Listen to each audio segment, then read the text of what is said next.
Gauss's law gives us a way to find values for a field by surrounding the source of the field in an imaginary box and then examining the stabbage of the field through the surface of that box. We have used this idea in the past to consider light coming out of a bulb and to consider the gravitational field around mass distributions. Now we turn our attention to charge distributions. We can begin with the analysis of a ball of charge. We can assume there's a total charge, capital Q, spread over the surface of the object with the density sigma.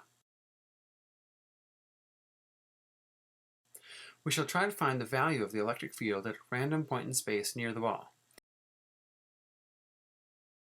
We begin by drawing a box around the charge. To make this as easy as possible, we want the box itself to have the same symmetry as the charged object.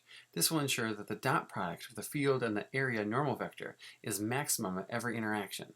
In this case, we will surround our spherical charge with a spherical box. The stabbage is equal to the integral of E dot dA, which is again equal to the enclosed charge over epsilon. Since we drew our box such that E would be the same everywhere on the surface, E can be brought outside the integral as a constant. This leaves a very simple integral. The sum of all the little areas is just the whole area. We know that the area of our spherical box is 4 pi r squared. After some algebraic manipulation, we get an answer for the electric field that matches up nicely with what we got before from Coulomb's law. That in itself is reassuring, but it would be even more convincing to see exactly what the math is describing. Let's assume that this ball of clay is our pile of positive charge. We can use these toothpicks to create the electric field lines coming out of that charge. With this 3D model, we can see that as you move away from the charge, each field line gets further away from every other line. This behaves just like the round light bulbs. The density is going down very rapidly with the square of the distance.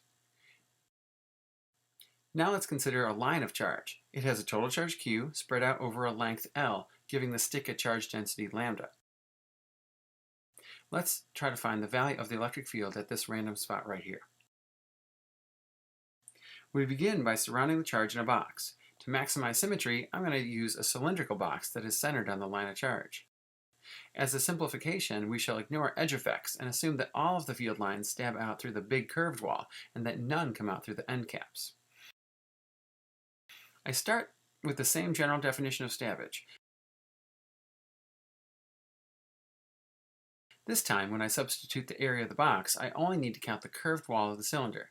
The circumference of the wall is 2 pi r and the height is L.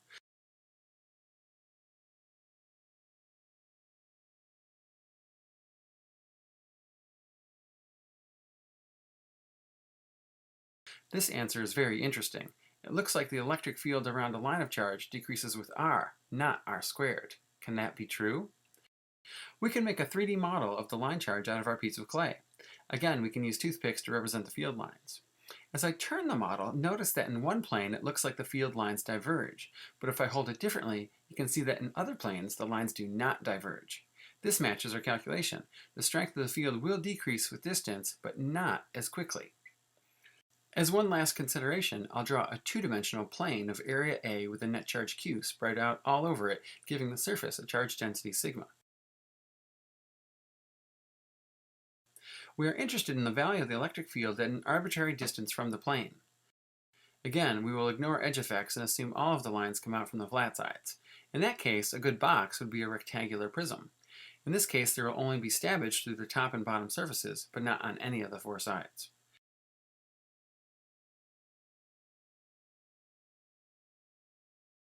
If the area of one face is A, then the area of 2 sides is 2A.